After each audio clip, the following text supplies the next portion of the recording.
All right, well, we might as well get started. I have to do a lot of talking today, unfortunately. I've got a little lecture over your reading notes, and we'll get started with Oedipus Rex today. So let's get started so I don't end up keeping you too long. In the folder for this week, what is it, week 12? We have our overview. We're going to be beginning our Greek tragedy, Oedipus Rex by Sophocles, and our objectives focusing on analytical reading skills and works of drama. Well, just one big work of drama. I do have some updates for you, so let me go through those. If you have questions, you can let me know.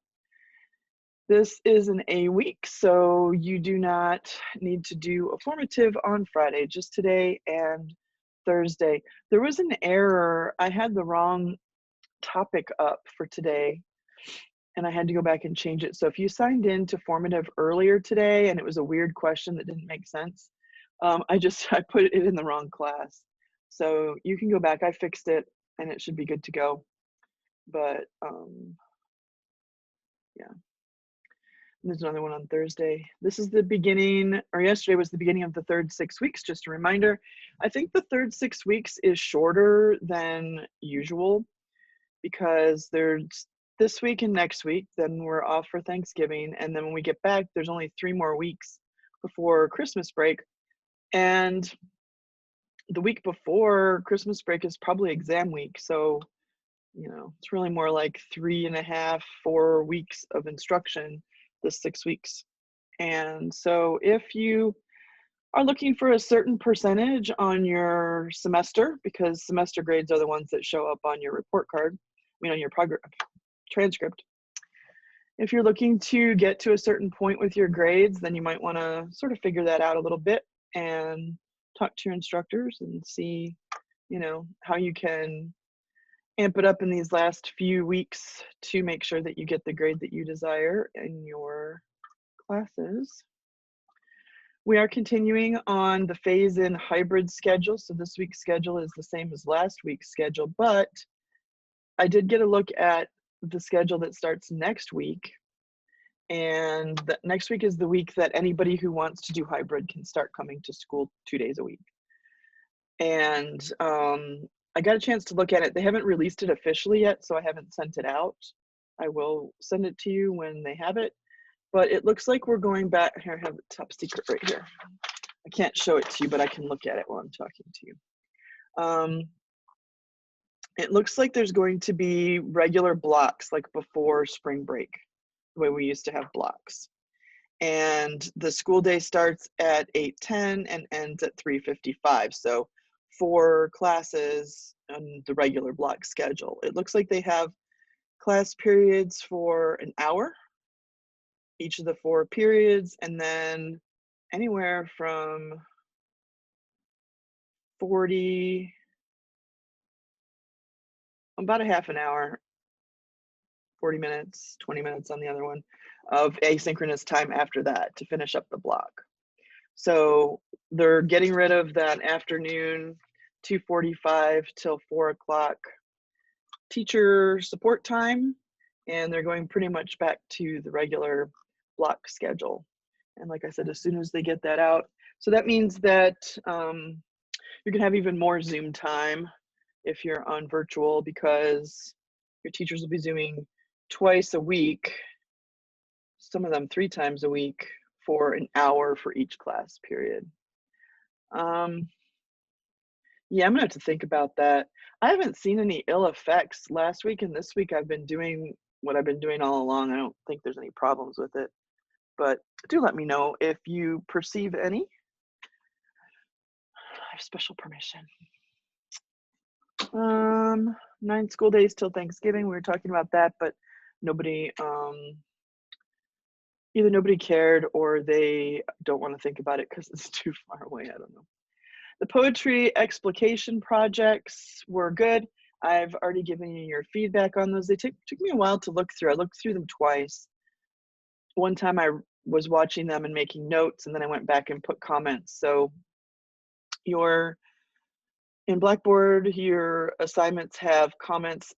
There's one issue with the grades on the poetry explication projects, and I think I should be able to fix it this afternoon. What happened was, because we did it in the discussion forum, when I go to grade the forum, it only gives me one grade to put in the Blackboard. In the East grade, there were two columns. I was able to put the video for a major project and your comments on your classmates' projects in a separate column for daily work. But the way that Blackboard works, that didn't happen. So I have to go and put a new column in on Blackboard for your peer commentary. I did put the grades there. Whenever I put the comments on your project, I also put your comment, like your grade for your commentary on others' work, but it doesn't have a spot in the grade book. So I have to go back and create one, and I'll do that later today or tomorrow. So I just want to let you know that that's coming.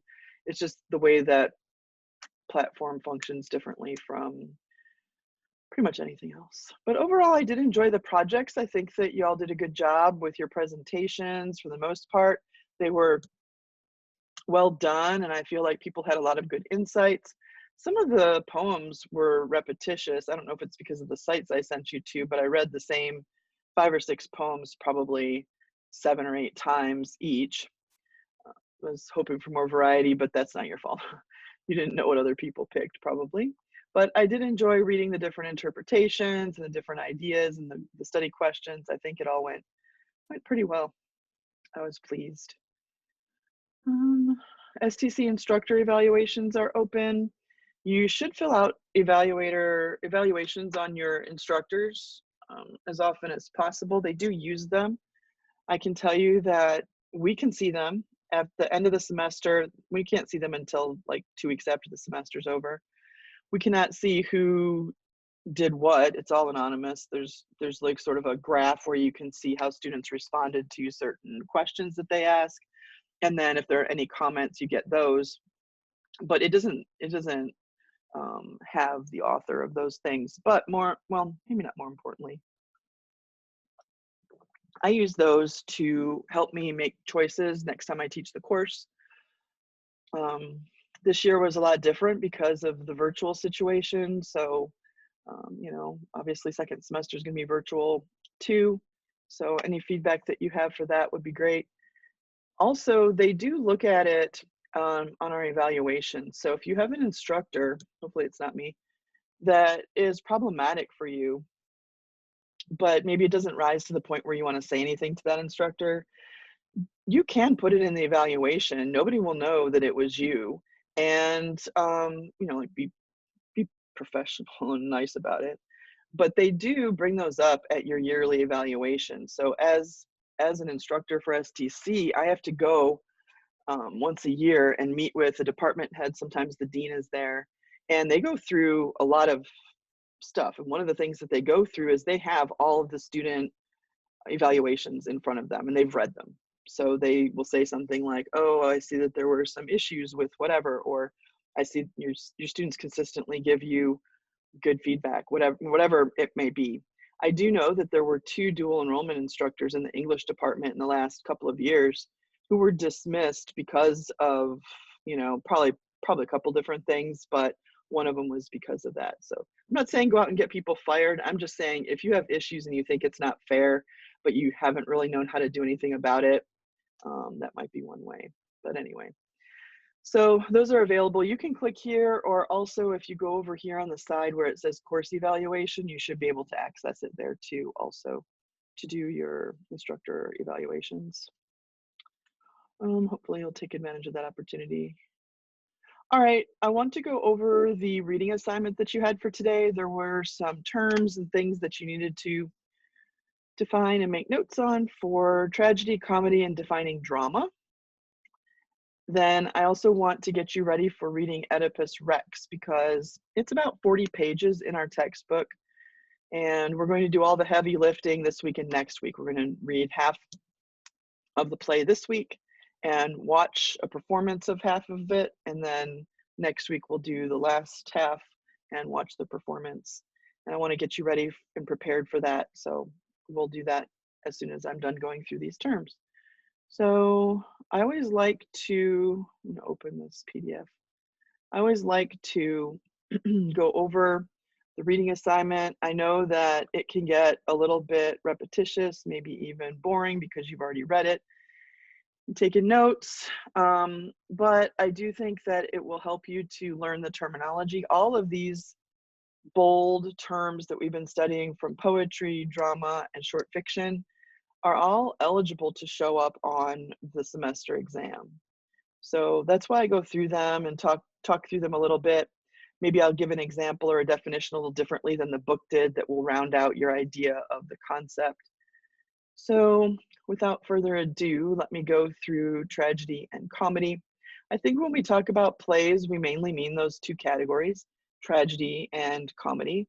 And there are lots of things in between nowadays, but in the ancient times, in the ancient Greek theater, which is where theater originated, they really only had those two types. And if you watch the video that I asked you to watch last week, then you know that it was mainly a response to a contest.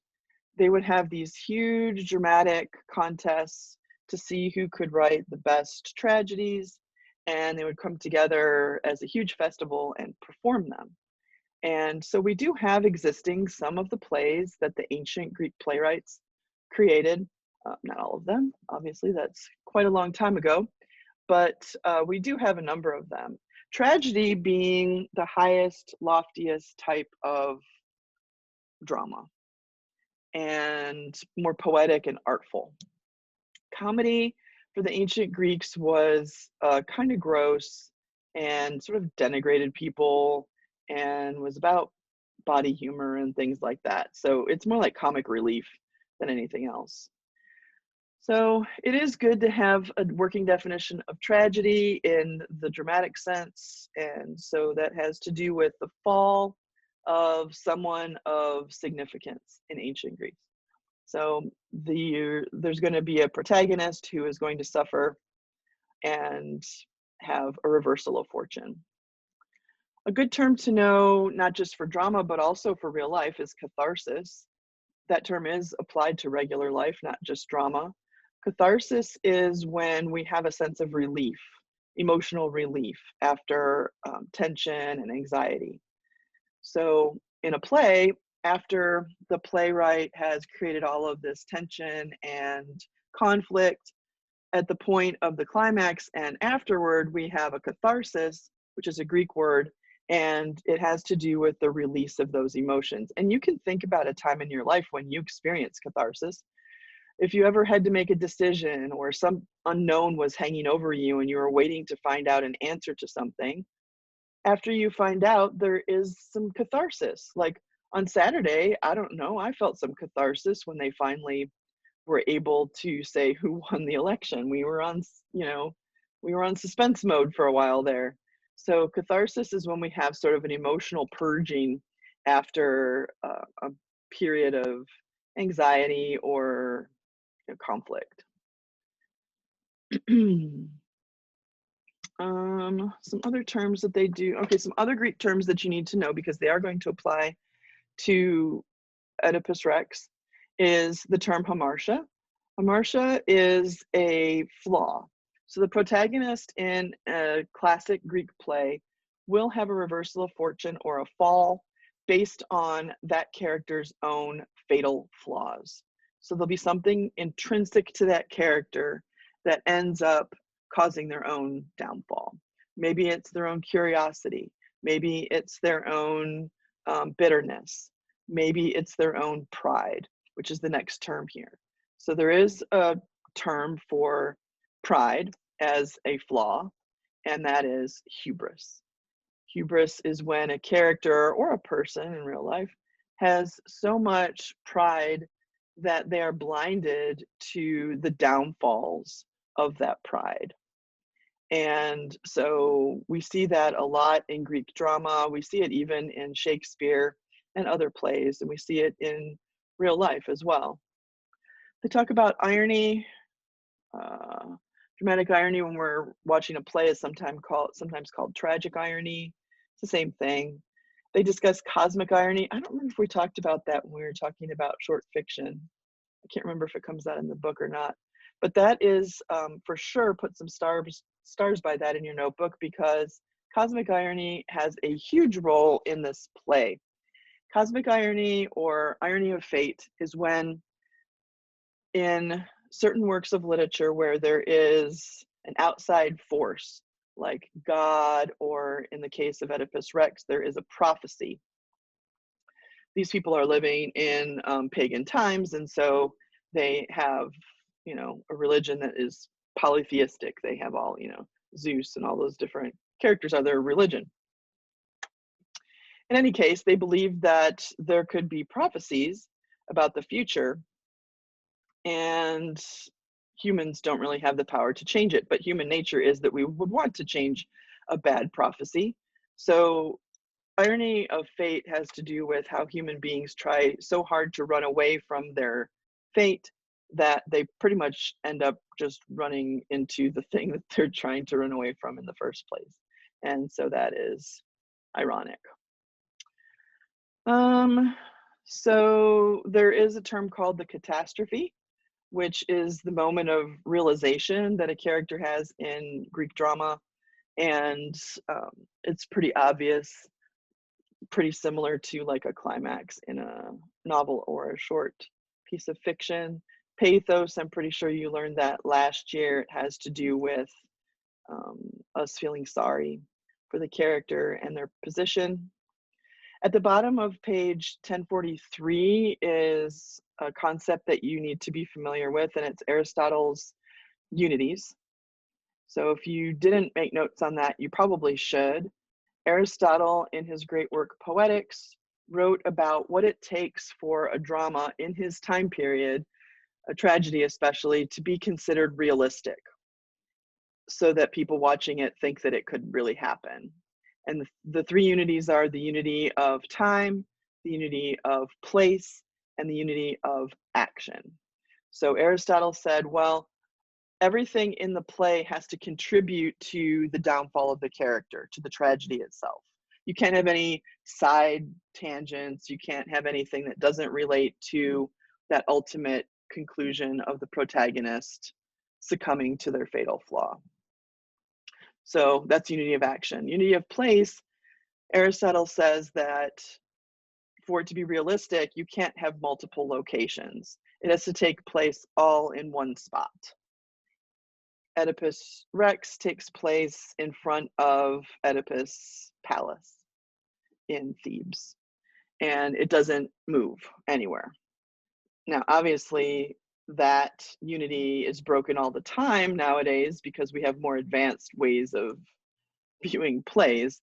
The ancient Greeks were the originators, but they were pretty basic in terms of not having sets and, $1 million moving things on a stage. So when Aristotle says that there should be unity of place, he just means to give it the air of realism, it has to take place just in one location, because if you're moving around, that's magical. And people are going to think, oh, well, none of this is true then. The third unity is the unity of time, and that is that Aristotle said that a successful tragedy should take place pretty much in real time.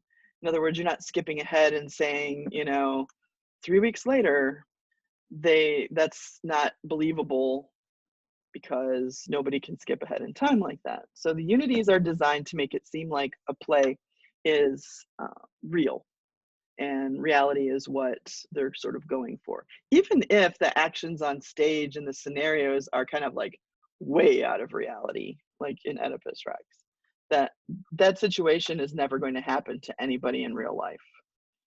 I really hope it's not. So I feel like unities are an important thing, but they're also not observed anymore.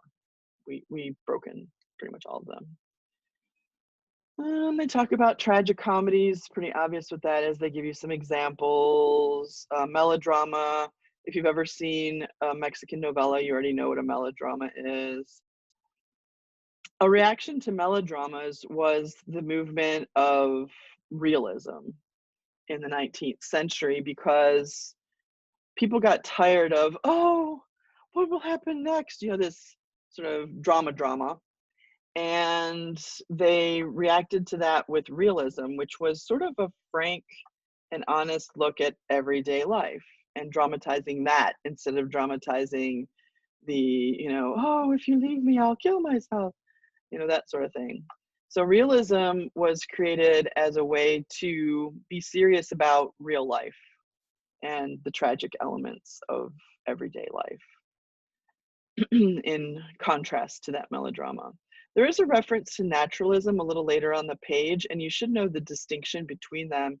Naturalism is similar to realism, except that it looks at the true elements about the human existence. So as human beings exist on the earth, what is this play showing us about human nature? So there's a little difference between realism and naturalism in that way. Comedy. Comedies are not always, continuous laughter. It's not like a stand-up routine, but pretty much if it's not a tragedy, if the main character doesn't succumb to his or her fatal flaws, then it was probably a comedy. If not too many people die or nobody dies. Comedies often end in marriages, reconciliations, sort of a coming together and a closure to sort of fantastic scenes and mistimings and miscommunications and so on. They give several examples of different comedic plays that aren't hilarious. They're just focused on romance or they're focused on reconciliation of some sort. They do separate between old comedy and new comedy, and that's an important distinction. For the ancients, comedy was something different than it is for us today, or even really since, I don't know, the Renaissance. Old comedy in the ancient times had to do with buffoonery, right? People showing up on stage and just making jerks of themselves and making ugly jokes, et cetera, et cetera. And new comedy is usually a little more thoughtful. Usually there's some sort of romance happening. Maybe there's a complication where there's one man and two women who are in love with him, and which one is he going to marry or something like that. New comedy is less, I think the term they use in the book is bawdy, but it means like, overtly sexual. Like it was in ancient Greece. They talk about satire, which is a type of comedy. Satire, I'm sure you studied that last year, and satire is the idea that you can use humor to make an intellectual point. Usually satire, you can tell if it's satire if you kind of want to respond with hashtag funny not funny, because it's humorous, but it's pointing at some element of society that is usually tender and painful. And so, it's funny, but the flip side of it is that it's making a good point about how people are. There are some good shows for that. I mean, Saturday Night Live's the staple, but if you ever watched Key and Peele, that was a good show for some satire sometimes. Dave Chappelle, those sorts of things. It's about making observations that sometimes hurt about our society and human beings in the society. So satire, it's important to note satire when you run across it. Run into comedy, that's self-explanatory. Comedy of humors is really difficult for people to understand sometimes because we live in a more civilized world. Comedy of humors was sort of a, 1600s thing in the English Renaissance. So humors were the fluids in your body, and people in the Renaissance or before the Renaissance did not understand how the body worked. But because they could see certain fluids sometimes come out of the body, they thought that we were all just walking bags of fluid. And so they figured that each fluid has a different property, yellow bile, blood, phlegm. I'm going to stop there. All of those things are mixing around your body. And if you're healthy, they're all in proportion with one another. But if you're ill, it's because one of your humors is out of whack and they need to do something to either add or subtract it from your body. This is where bloodletting started, because if you have too much of that blood humor, we have to get rid of it. So let's just take some blood out of your body, which isn't the healthiest thing to do. So comedy of humors has to do with that concept. And those plays are sort of like, well, this guy's super rude and he can't stop saying what he's thinking all the time. He must have too much of this humor, and what happens as a result of that. Then there's the comedy of manners, which is a little bit later in time. The comedy of manners comes up, I want to say, like 17th century, somewhere in there. And the comedy of manners has to do with societal position. So the rules of society and who is in the power position and who is not, and that sort of thing. They have several examples of that. My Fair Lady is an example of that because they made that from Pygmalion.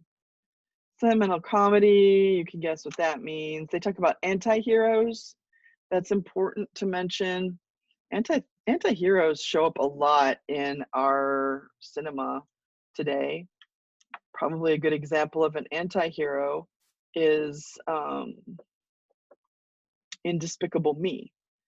You've got this evil villain who is trying to do nefarious deeds. I think in the first one, isn't he trying to like blow up the moon or something like that? He's trying to do something, get the moon or pull it out of its orbit or steal it or I don't know, something, which is not a virtue. That's not a heroic thing to do.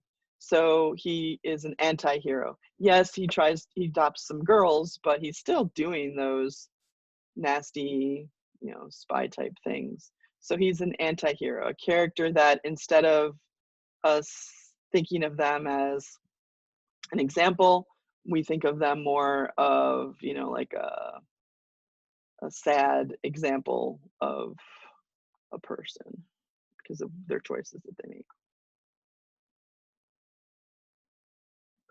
Black or dark comedies, theater of the absurd, those are kind of out there and you don't really get to them very much. There's a really famous theater of the absurd play called Rosencrantz and Guildenstern Are Dead. And basically it takes these two super minor characters in Hamlet and follows them around instead of Hamlet. So they're just sitting there eating apples and like picking their toenails and stuff because they're waiting for their moment where they get to go in, but they have such minor characters that they are hardly ever on stage. So, weird. It's absurd. Okay, last section here is defining drama. You should know acts and scenes and dialogue, all that stuff, monologues, soliloquies. You should know the difference between an aside and a soliloquy. They have different properties so that you can refer to the right thing at the right time. If you're in this class for 23-21 next semester, we are required to read a Shakespeare play. So there'll be asides and soliloquies, which are long speeches just to the audience so that the character can express their emotions. And an aside is when there's a group of characters on stage, but one character sort of like breaks the fourth wall and speaks to the audience like that. And they talk about farce, and I think that's it for that part. Any questions? I know I talked for a while on that, but are there any questions on those terms? Anything else that you want me to delve into for you for your improvement of your notes?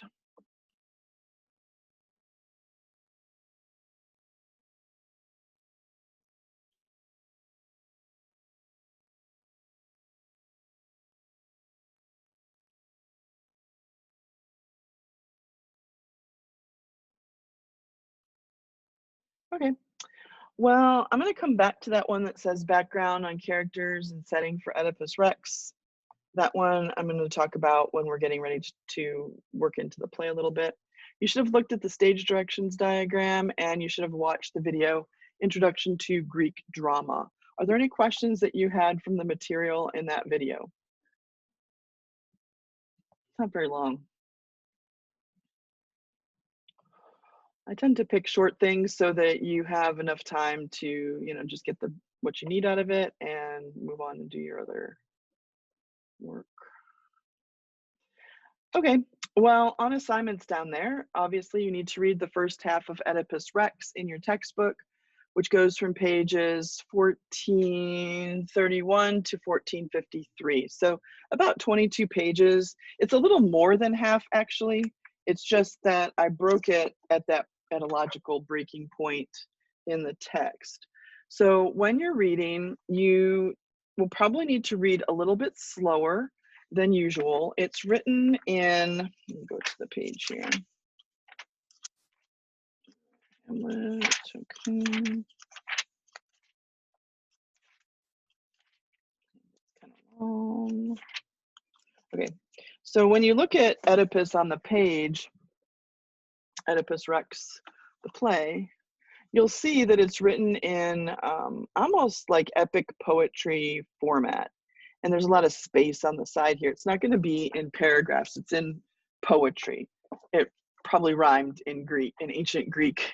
We're luckily going to read it in translation, however. And so you're going to have to give yourself some time. You do need to read footnotes. You need to take it a little bit, you know, read through it, look up words you don't know, and all of that. For that reason, I'm not making any other assignment except read it well and watch the video of the first half of the play. You're going to be able to choose which video you want to watch. I'm giving you two different versions.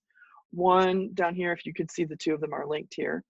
One of them is the 1957 stage production, which is more traditional. It's got the robes and the masks and more of the textbook text. It's not the original text because that's ancient Greek, but it's got more of the textbook type text, a little tougher. There's another version from 2018 that it's also acceptable for you to watch. In that one, they do not wear masks, and it's a little bit easier in terms of the language that's used in that one. It's both of them are recordings of stage productions, so you're going to see people actually acting out on stage. It's not like a film. And it doesn't matter to me which one you watch, but you're going to need to watch that because plays are designed to be acted out. If we were in class, we would take some of the scenes and act them out, but can't really do that on Zoom. So watching a film is the next best, or recording is the next best thing. If you want to, whenever you read, you can go ahead and watch the videos. The links are there, or you could join us. I'm going to have a watch party on Thursday for the first half. So if you've already read a good chunk of it by Thursday, then you can come by. I'm having 3 different times because I have 3 dual classes on B days, 8 o'clock. I don't think anybody's volunteering for that one. 9:30 and 11:45, when our class normally starts. So if you want to come to the watch party, it's totally optional. It's not a grade.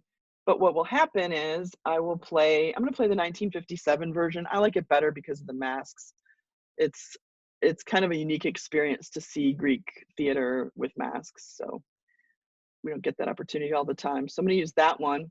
And, you know, I might voice over a few comments. In the chat, we can be asking questions. You can bring yourself some snacks, you know, breakfast, whatever. And we'll just watch that first half of the play together. If you don't want to do that, or the times don't work out for you, then you can just watch it whenever you have time. But there probably will be some formatives next week about the film version that you watched. So you do want to make sure that you get to that. Right here where you have the reading assignment. Well, actually, before I do that, let's talk about, I asked you to look a little bit of the background on the play for today. There's some information about Sophocles that you read, some cultural information about the time period. And I want to focus here on the cast of characters because I want to make sure that I pronounce the characters' names for you. You might want to jot down some phonetic spellings because I don't want you to be reading the whole first half of the play and be guessing at the pronunciation and then find out a week from now that it's not correct and you have to reprogram your brain. So obviously the main character is Oedipus. In England, they call him Oedipus, just pronunciation. And he's the king of Thebes. He's our protagonist. Usually the character whose name is in the title is the protagonist, right? There's a priest of Zeus. This is one of the people giving the prophecy. Creon is the next character's name, Creon. Sometimes when we speak quickly, it starts to sound more like crayon.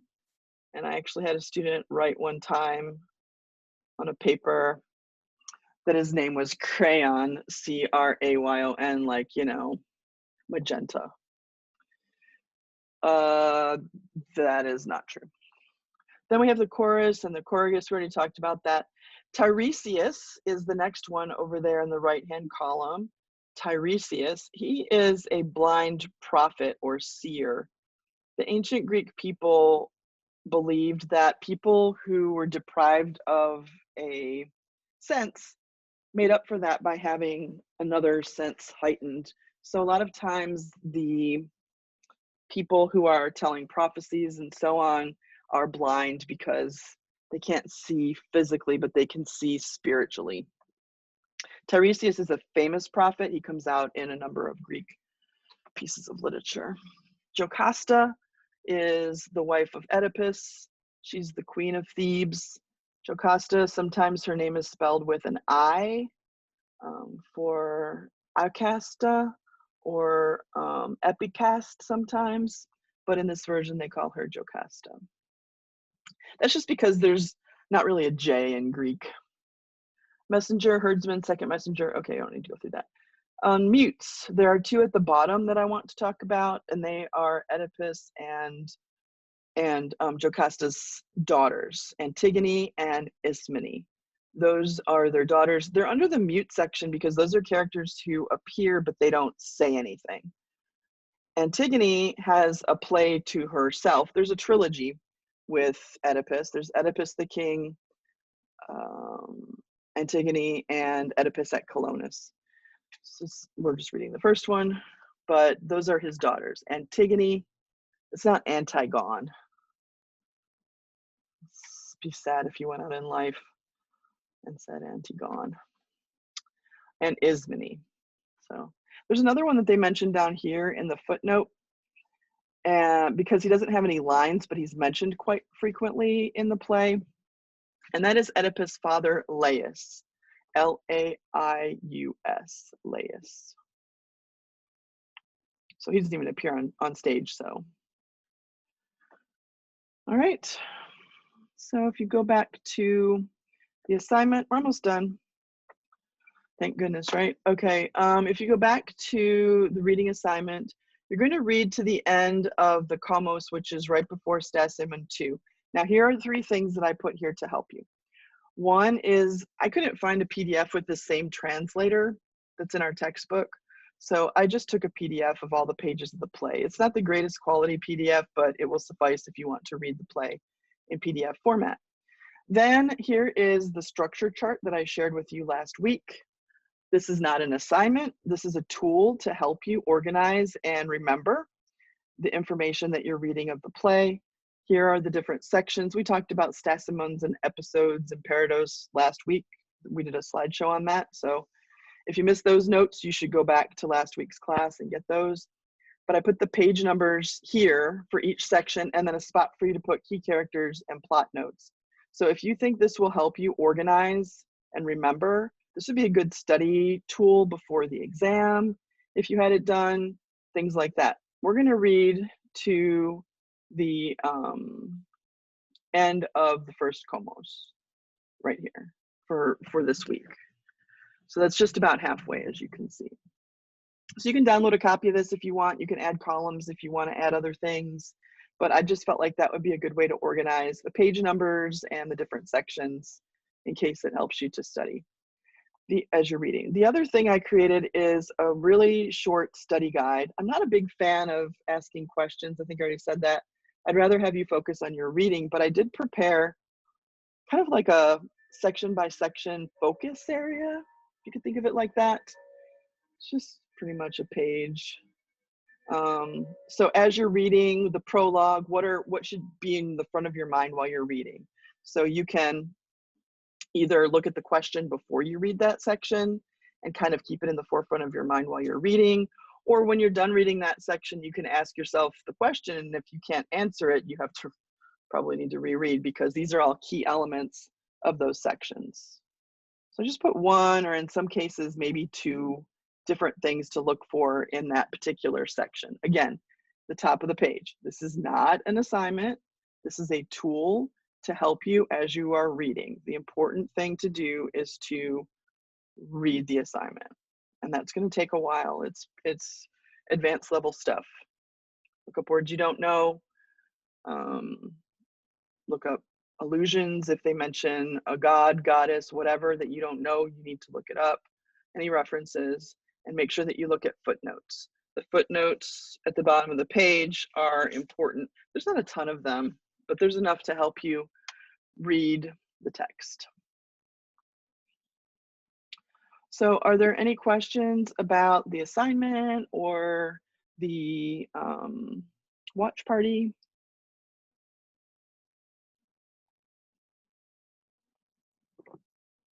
There is a different link here. I'm not going to be using the same link as class, because I'm just going to let all three classes come at whatever time is better for them. So I just made one Zoom, and y'all can just come in from whichever class at whichever one of these 3 times. So I'm going to play it. I'm going to play the video 3 times, and whoever's here can benefit from that. And if you're not, then you can just do it on your own, or you can watch the other version. Okay, I don't see any questions or chats. Anything anybody wants to bring up before we sign off today?